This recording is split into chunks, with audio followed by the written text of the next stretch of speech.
The Labubu Fad is taking over our country.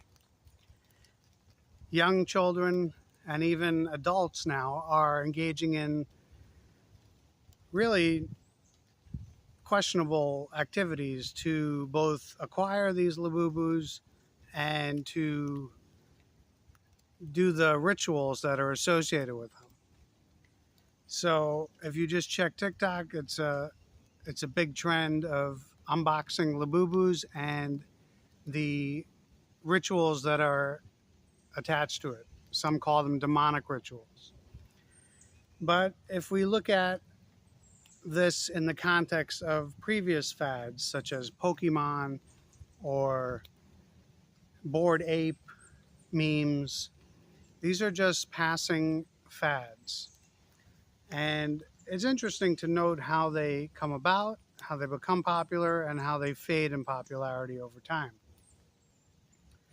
So, usually, fads become popular first among young children.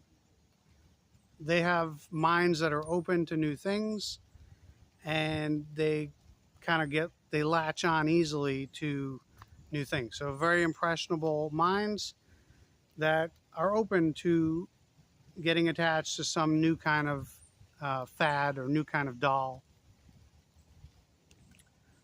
And their minds embellish on it. They create things and think of new things and imagine things and get into all kinds of what we would call rituals. But that's the first step, is just young, very young children start to get into it. And then gradually it spreads to older generations.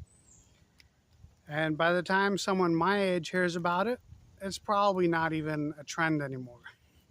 It's probably no longer cool.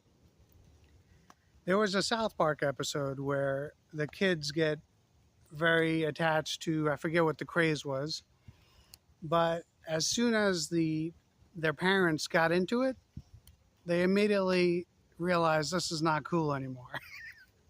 So maybe that's when it happens. As soon as parents start getting in on a trend, you know it's on the down, it's on the downhill.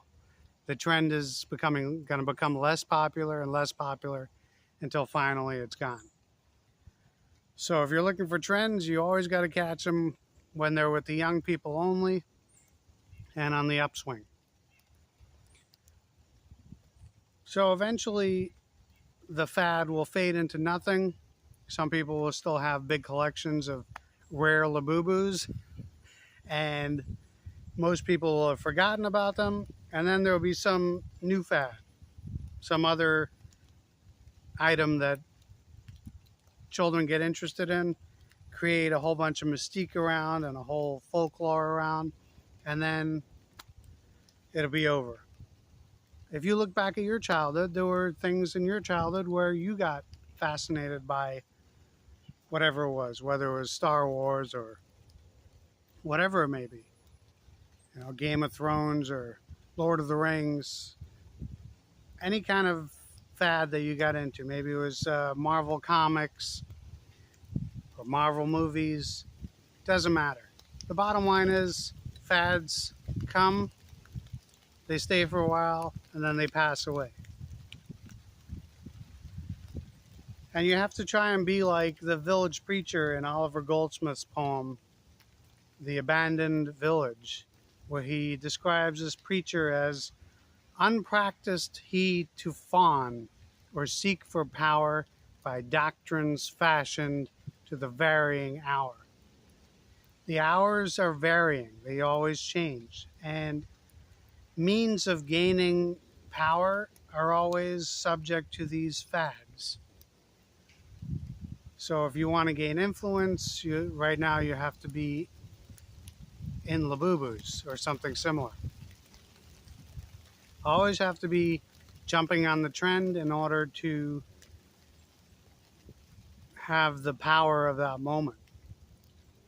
So the village preacher, who is only interested in raising himself spiritually and guiding others spiritually, had no interest in fawning or seeking for power by doctrines fashioned by the varying hour. So all these doctrines that keep changing based on the fads, he had no interest in them. So if you live a life like the village preacher, you'll rise above all the ups and downs of life. At the end of the poem, he describes the village preacher as a tall cliff that lifts its awful form. It swells from the vale and midway leaves the storm, which means the top of the mountain, the top of the cliff is above the storm.